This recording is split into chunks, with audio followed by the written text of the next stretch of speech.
Bien au milieu là. Vous avez resté debout? Ah, bah si vous restez debout, je les enlève tout de suite alors. I think we just need this. Donc j'enlève les chaises alors. Ah, je vous enlève tout de suite.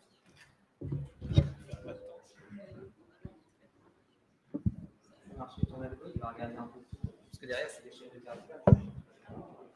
C'est les patterns.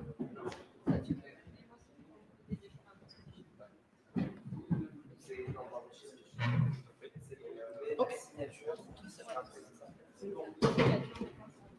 try to connect it with my computer.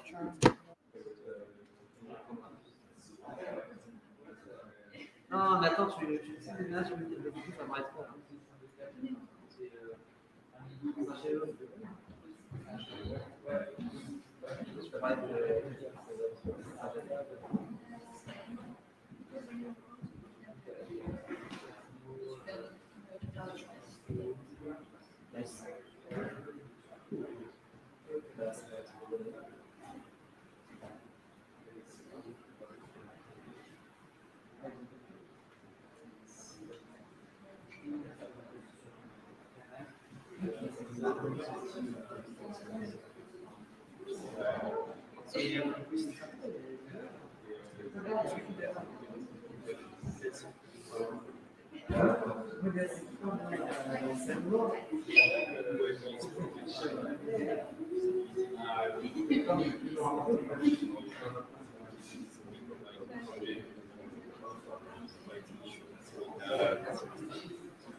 On parle des conséquences.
Hi, everyone. We'll start.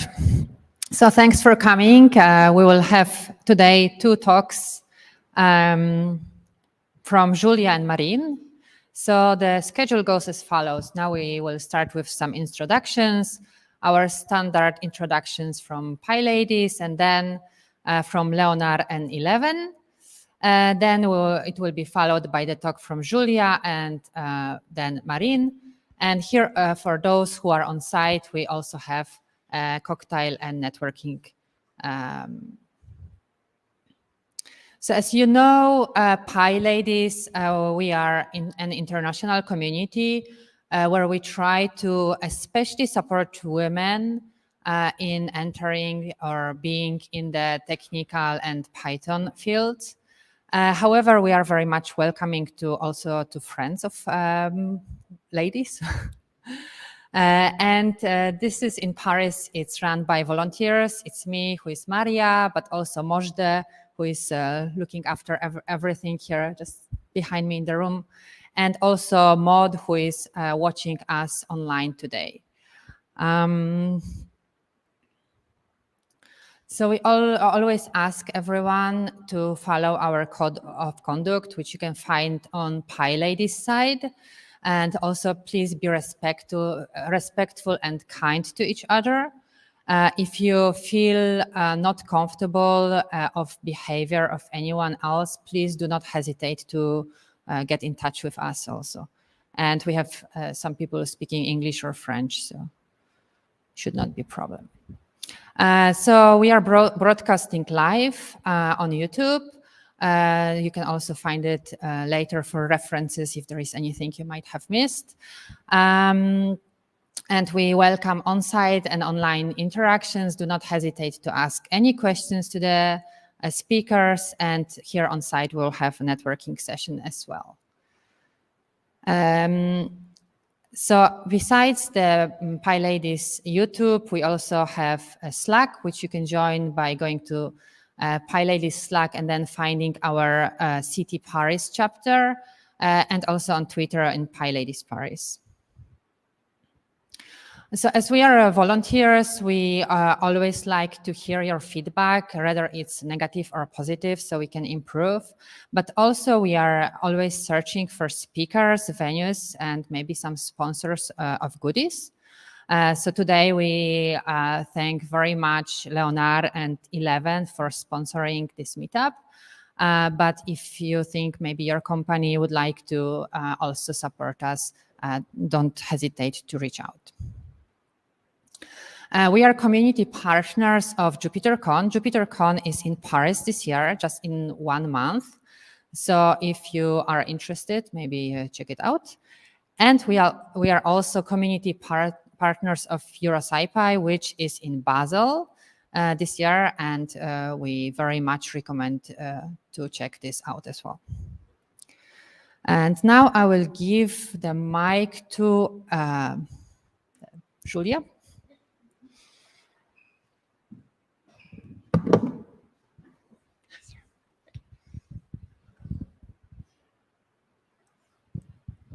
So thank you very much for this introduction. And actually also, I'm actually also a representative of Pyladies, but in Vienna. So also, hello to everyone from Vienna that is watching today. So today, we are welcoming you at Leonard. And you might ask yourself, like, who's Leonard? What are we doing here? And what we do is here we have like the part of exploration and the entrepreneurial innovation part. And in the exploration part, we watch trends. We watch trends, and we want to see how things are evolving everywhere. And we want to see what is happening, what is with climate change and other factors that are influencing tomorrow's world. Furthermore, we are looking into making conferences and meetings, and we have foresight to build scenarios on how things will continue in the future. But what we are doing here, and where I'm part of, is the AI program. So we help people inside Vinci, there's a big group in France, for everyone who's not familiar with that, to develop their own AI solutions. And furthermore, we help startups to grow, and also entrepreneurs inside the company. So we have been here since 2017 in this nice building here as well. And we have 4 foresight work streams with different topics. We hosted already 300 public events and conferences. And we have 4 acceleration programs and already 120 innovative projects that are supported. So actually we are like a very, very huge European incubator of, for the transformation of cities and infrastructures. But we are not alone today. We have Sana here from 11, so maybe you can say something. Hello, everyone. I'm from 11. We are a consulting firm specialized in digital strategy and AI. We help a lot of clients democratize data science and AI approaches in discovery, innovation, and in production. I personally wrote the first Python code in a Pyladies mentorship session several years ago. And it's a huge moment for me to host this event, to co-organize this event with Julia today, and to share this remarkable content to everybody today. Thank you so much.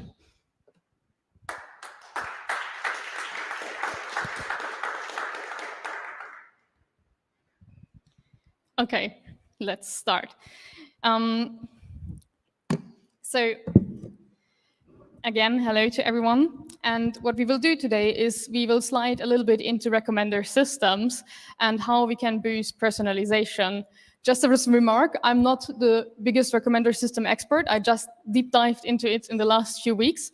So very sorry, I have to learn a lot of things on top, but we will look over like the basics of it and have a look into it. And also, in the end of the presentation, we are targeting the goal that we want to understand better how to create recommendations, and also how can we make them not only effective, but also fair and unbiased. So that's what we want to deep dive into today. And so let's start. Recommenders itself are an integral part of today's world. So like everyone already knows who has ever used Amazon, that this thing like customers who bought this item also bought this item. And Amazon actually states that 20 to 35% of their sales is due to their recommender. So that is actually a quite big thing. And in the end of the 1990s, Amazon launched their collaborative filtering method. And long story short, this definitely increased their sales. So our idea was also to use that. So for example, if a customer is buying IBM Power servers, they might also be interested in replication as a server or IBM Power microservices. Or if they have bought an Office 365 license, they might also be interested in backup as a service. So our hypothesis was that if a customer A and B are similar, they buy similar products, A is also more likely to buy a product that B has bought than a product which a random client has bought. So this recommender tool can help you to tailor your recommendations to individual customers. And it can improve the customer experience because we can gain insights into what our customers are looking for and what they value. And this can help us to better understand them. And also this can help to increase our customer engagement and loyalty. And on top, drive our sales and increase the revenue. So overall, we thought like building this recommender might be a good idea to start with. So you could ask yourself, okay, a lot of people are looking into recommenders, why we as well? Isn't this problem already solved? One of the reasons is that personalization is kind of hard. Like every client is unique with a variety of interests and preferences. And this means that multiple people also sometimes often work for the same client. So how do we distinguish this group of people and how do we find out what is their actually need? And also this interest can change over time. So it's not the same next month, maybe it can change. Furthermore, another challenge is that sometimes the customer doesn't even know what they want.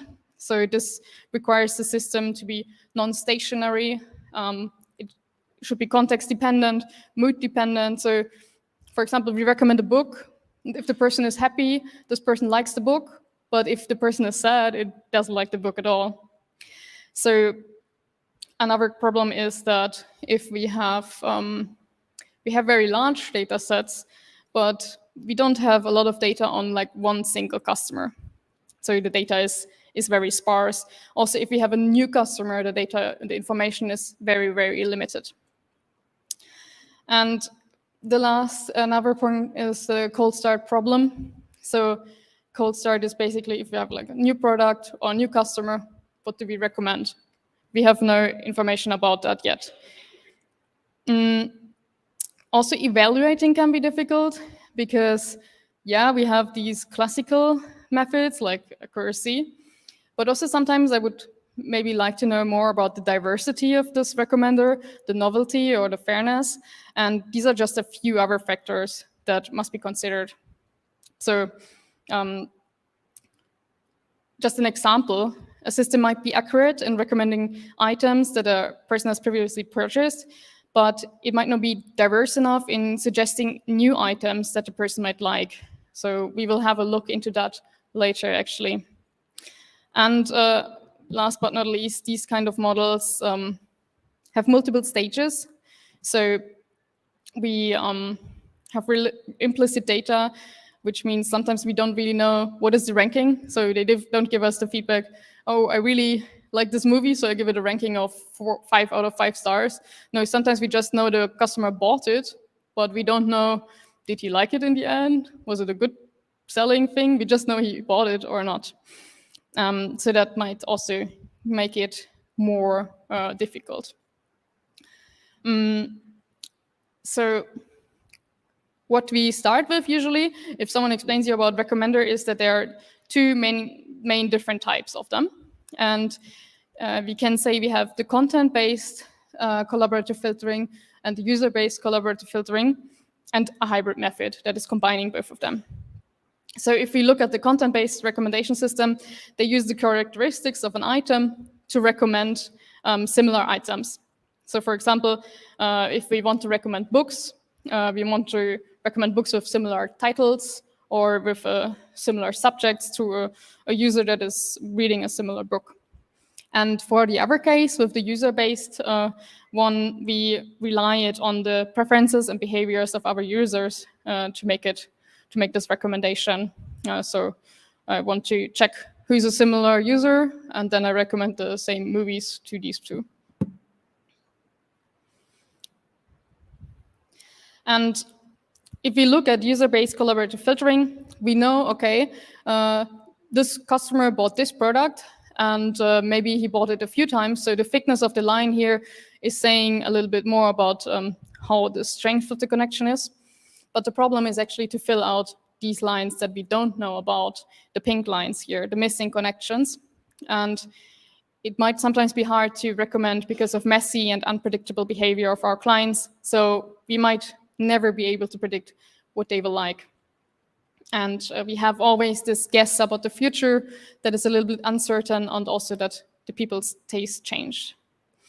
So what we can do to calculate our collaborative filtering is we use a matrix that is, for example, shown here. So we have the customers on one side and the products on the other, and we know how many times the things were bought.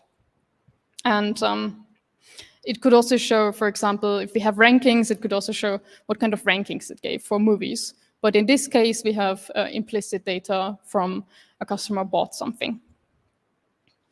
And geometrically, we can all plot. We can plot it like this. So what we are looking for is we are looking for similar customers in the user-based collaborative filtering. So we want to determine how similar a user is with another user. What we can use for that is something that we might already know, the cosine similarity, for example, but you can also use something else. And for those who are not familiar with it, so if we have two vectors, so for each customer we have a vector, and then between two customers we compare how these vectors are looking like, and if they're close to each other, then we say they are similar, and otherwise we say that they're dissimilar. And so we can measure actually the similarity between them. And then the next step is just we use this users like to predict what the other user, the similar user, will buy or not buy.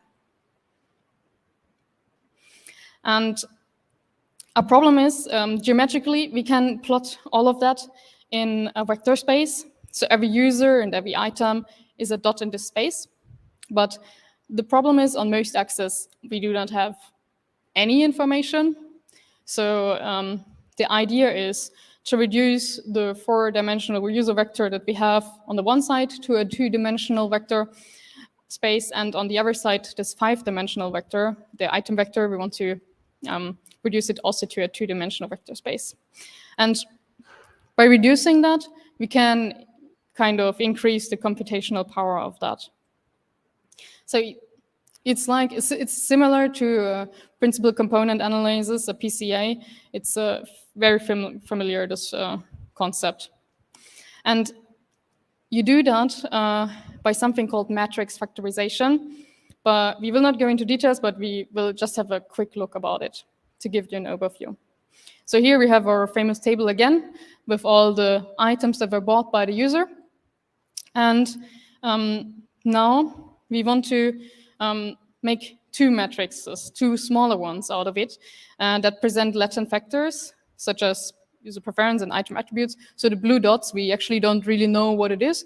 We just want to estimate now what we have. And in this matrix factorization, it's like that we have this large matrix of user-item interactions, and now we want to represent it as a matrix of predicted values, where the rows correspond to the users and the columns correspond to the items. We have that here. And then we want to predict the values in this matrix, represent the predicted ratings or the preference of users for items that they have not yet interacted with. And this matrix factorization actually works because by factorizing this large matrix into two smaller matrices, which represent the latent factors. So we kind of try to estimate that, to approximate this factorization into two matrices. And we try to match the existing data and the preference matrix as closely as possible. And after that, we can multiply these two matrices again to find the missing values. So again, short, we have one big matrix, and then we have two dense matrices. So the target here is to kind of minimize the squared error plus some regularization term. And there are actually various techniques that we can use. So some know the singular value decomposition as example for it, or another well-known method is the alternating least squares, so the ALS, which is like alternating between optimizing for user preference and item attributes. And the pro here, why you could do that, is the scalability and the storage. But the problem is that the interpretability is less here. It's more difficult to interpret it. And here, in the other thing, we had the problem that for the collaborative filtering, the more users we have, the more computational expensive it gets. Because the more users, the more calculations I have to do. So that is a method here to overcome that problem.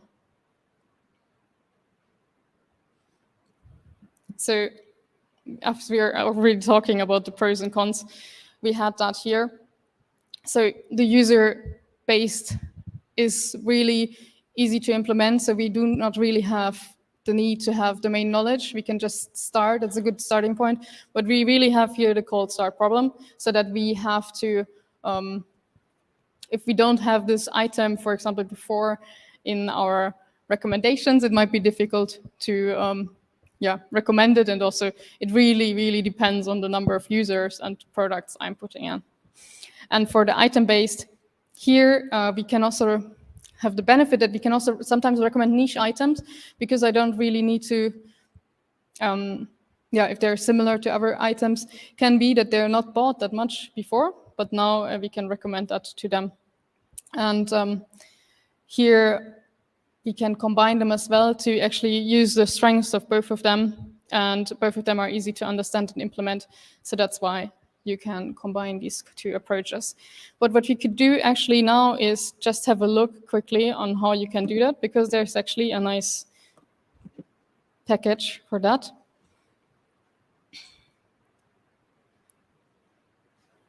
Okay, so what we did, we imported the data here. Let me make it bigger.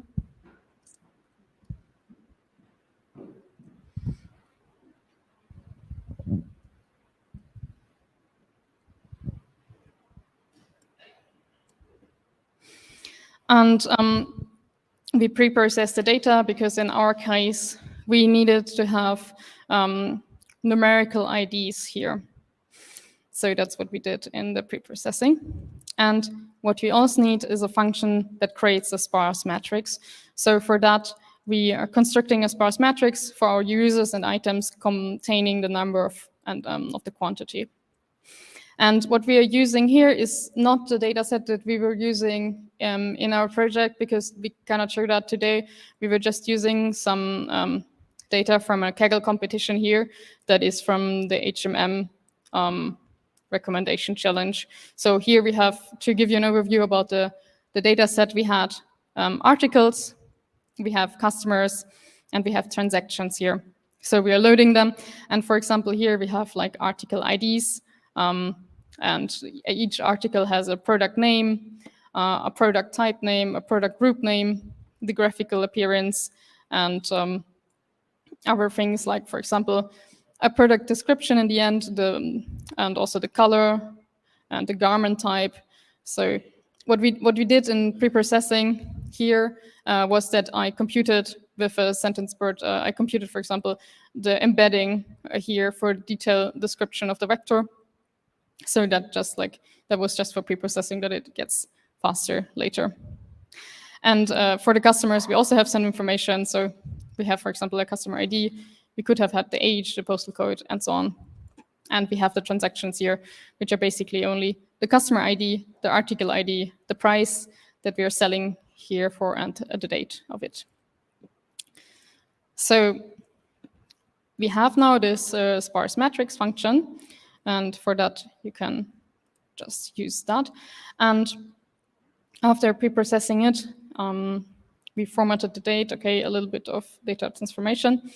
But here we wrote a function for the implicit alternating least squares with the implicit package.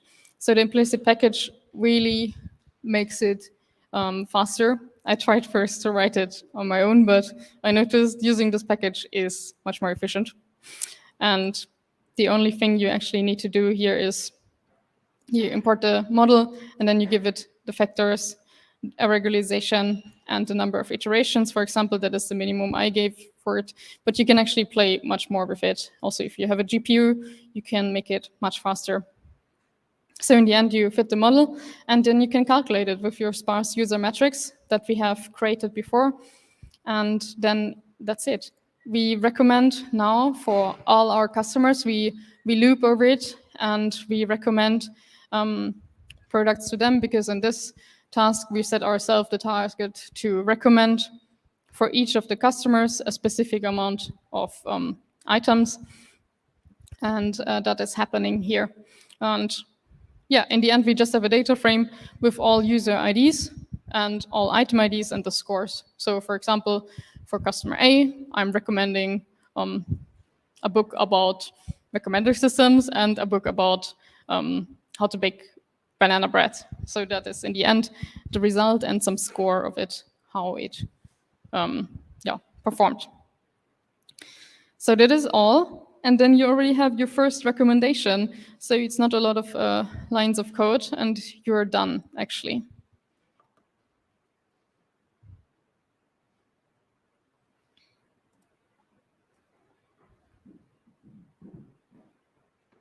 Regime? Okay. Thank you. So that was not the problem where we were actually stopping. Because let's say we have a very, very nice recommender model, and what do we choose as a metric? That was more our question. And we already know that metrics are a cornerstone for every machine learning project, as they provide like this quantitative measure of how well the model is performing. And so, however, it's important that the metrics alone are not enough.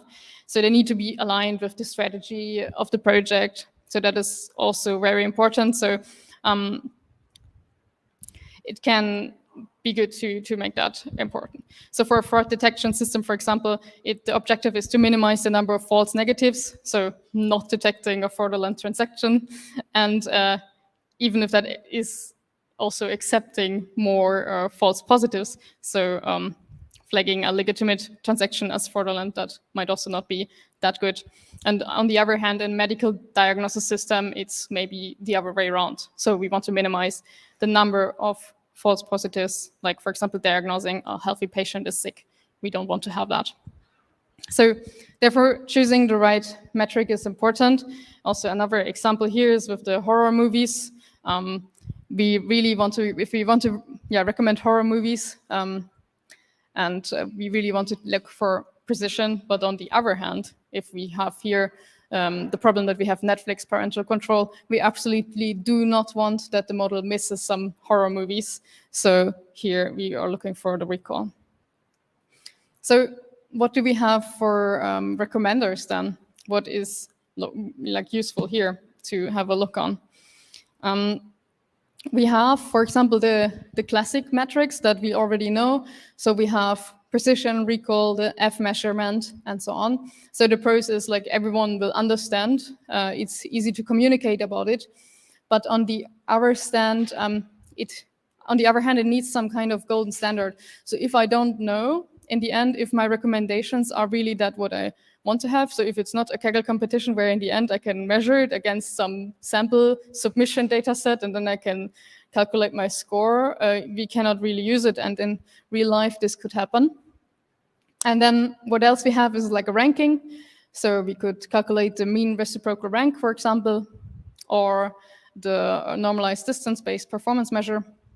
And this is, for example, a good measurement if the order of the recommendations is important. So this can be a metric of choice in that case. But also here, we need some kind of golden standard to compare it against. And here, it's also a little bit more difficult to maybe explain that to someone that is not familiar with this kind of metrics.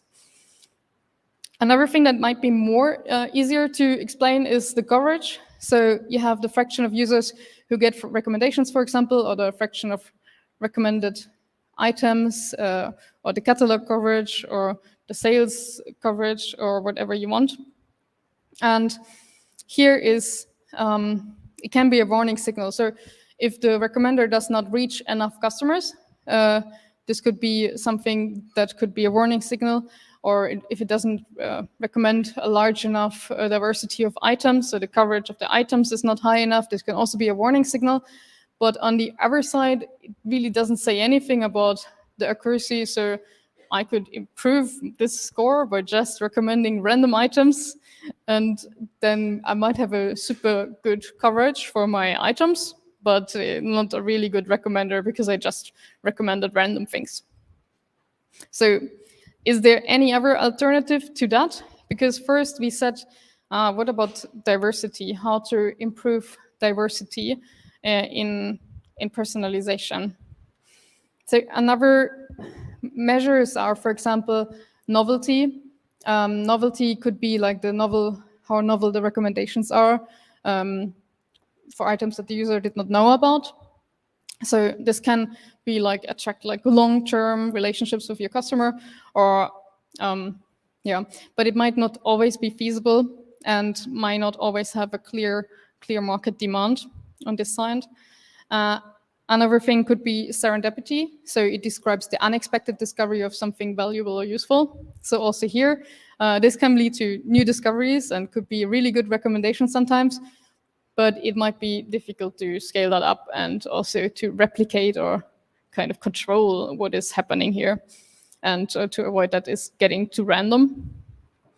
And then we have at least we have the diversity. So this describes actually the variety or range of different features. And this can not only lead to more creativity or innovation, it also, if we look at clusterings, you might want to have a very diverse cluster. And if we, for example, have a clustering where also age or other things are involved, or it might be that you really want to have a diverse cluster in the end. If this decides, for example, in all the school districts are made of, you really want to include these factors to make it as diverse as possible and to manage that. So we will add this qualitative measures that I just mentioned to this list here. So we should think about these, and these actually make it possible now to kind of quantify seemingly subjective qualities. And the thing is that it's not really used that much, I have the feeling sometimes, and it's less well understood than our traditional metrics, but it should be sometimes really be considered in a lot of problems.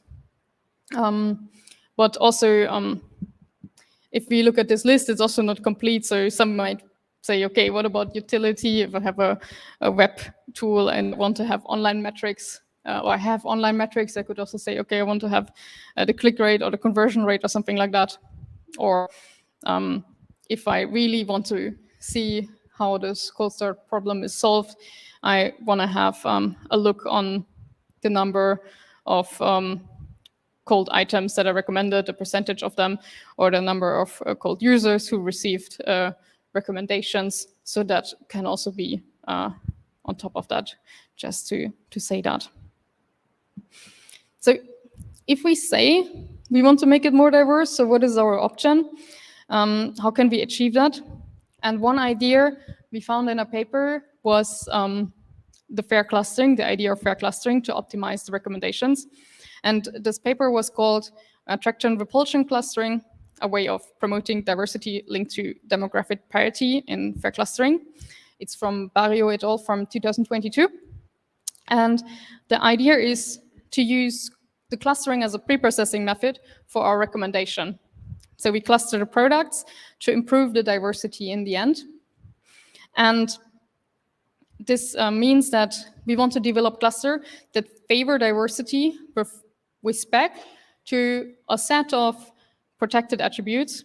And these attributes that come instinctively to our mind are race, sex, age, and so on. And in our case, we actually did not use these kind of. So if you look at the data that we had before, we had product and articles. So if you look at the products, we can still use that to improve the diversity of our product recommendations. And this paper uses perturbations to the distance in the unprotected attributes, which work like attraction repulsion of charged particles in physics.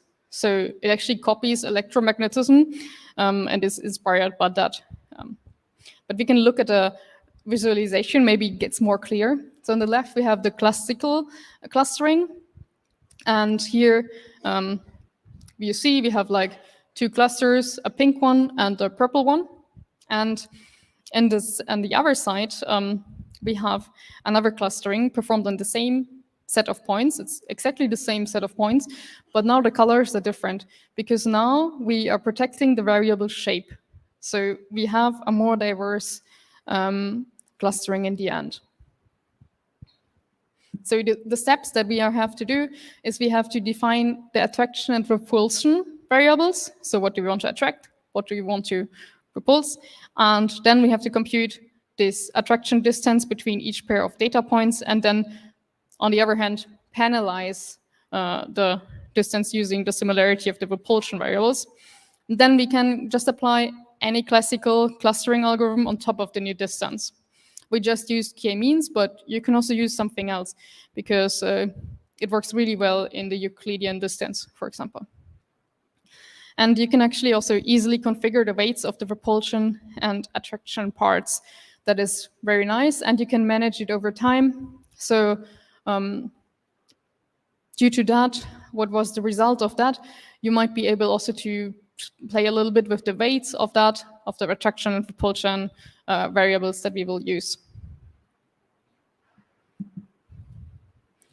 So in our case, we decided to have the attraction variables, the products purchased, for example, or the product description. So that's why in the beginning I said like, here we have the vectors, because for the product description, we were transforming the text with a BERT model into a vector space.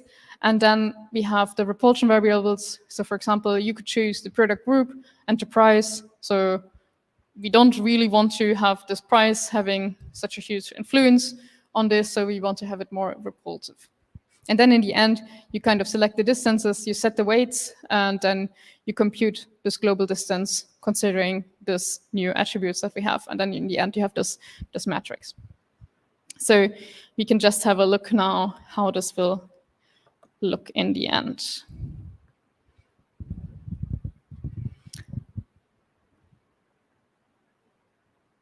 If they change the screen. Okay, perfect. So what we see here, first, we also calculated actually the relevancy. So here we checked that first and the personalization. But let's look at the clustering. So here we actually prepared these kind of attractive distances.